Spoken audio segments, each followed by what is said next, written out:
Yamuna expressway औद्योगिक विकास प्राधिकरण 24 अप्रैल 2001 को बना था। यमुना नदी के किनारे वाले 6 जिलों गौतम बुद्ध नगर, बुलंदशहर, अलीगढ़, मथुरा, हाथरस और आगरा के 3,352 वर्ग किलोमीटर इलाके को इसके दायरे में शामिल किया गया है। हाल ही में यमुना प्राधिकरण के फेज 2 में बदलाव किया गया है। पहले फेज में गौतम बुद्ध नगर और दूसरे फेज अन्य जिले में आते हैं। फेज 2 के अधिसूचित क्षेत्र के 112 गांव को डी नोटिफाई किया गया है। इसमें अलीगढ़ जिले के गांव, मथुरा के गांव, हाथरस और आगरा जिले के गांव शामिल हैं। फेज 1 और फेज 2 में 74 गांव जोड़े गए हैं। इसमें बुलंदशहर, अलीगढ़, हाथरस और आगरा के 5 गांव शामिल हुए हैं। यमुना प्राधिकरण क्षेत्र में पहले 1187 गांव थे। अब नए गांव शामिल होने और कुछ गांव को हटाने के बाद प्राधिकरण क्षेत्र में 1149 गांव हैं। अब प्राधिकरण का अधिसूचित क्षेत्र 3,352 वर्ग किलोमीटर हो गया है। इस फेज 1 में 759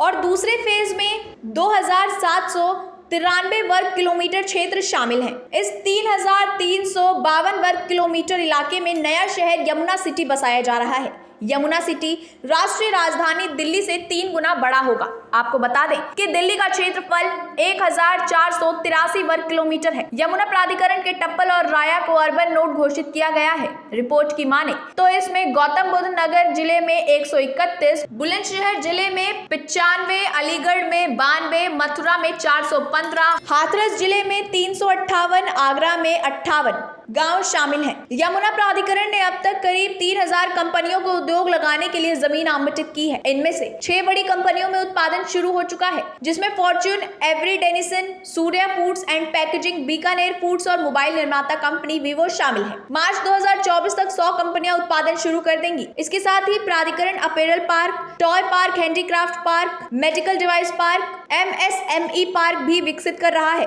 बता दें यमुना सिटी में बिजली आपूर्ति के लिए 400 किलोवाट के 220 किलोवाट के 3 और 132 किलोवाट के 4 बिजली घर बना रहा है। यमुना सिटी से 165 किलोमीटर लंबा यमुना एक्सप्रेसवे गुजरता है। ग्रेटर नोएडा के पास से eastern peripheral expressway Yamuna city से गुजर रहा है। कनेक्टिविटी के लिए जगनपुर अफजलपुर गांव के पास यमुना एक्सप्रेसवे पर इंटरचेंज बनाया जा रहा है। इससे यमुना एक्सप्रेसवे और ईस्टर्न पेरिफेरल एक्सप्रेसवे आपस में जुड़ जाएंगे। दिल्ली मुंबई एक्सप्रेसवे को एक लिंक के जरिए जेवर से जोड़ा जाएगा। इसके लिए फरीदाबाद से जेवर तक 31 किलोमीटर लंबा ग्रीनफील्ड एक्सप्रेसवे बनाया जा रहा है। यमुना एक्सप्रेसवे के 32वें किलोमीटर पर इंटरचेंज बनाया जाएगा।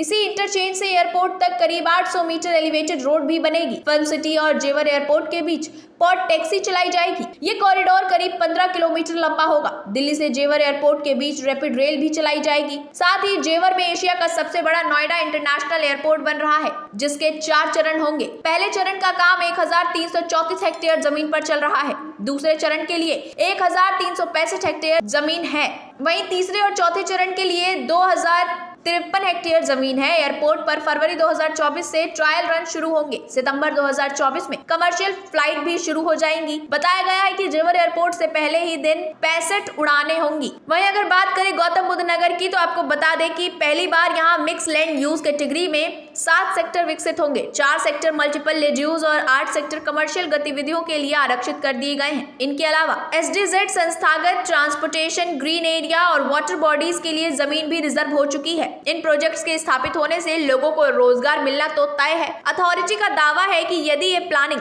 समय के साथ रही तो 20 साल में यमुना सिटी की आबादी 35 लाख तक हो जाएगी। 390 हेक्टेयर जमीन पर ओलंपिक सिटी भी बसेगी। इसमें 29 स्टेडियम बनाए जाएंगे और भविष्य में यहाँ ओलंपिक गेम्स कराए जाने का भी लक्ष्य है।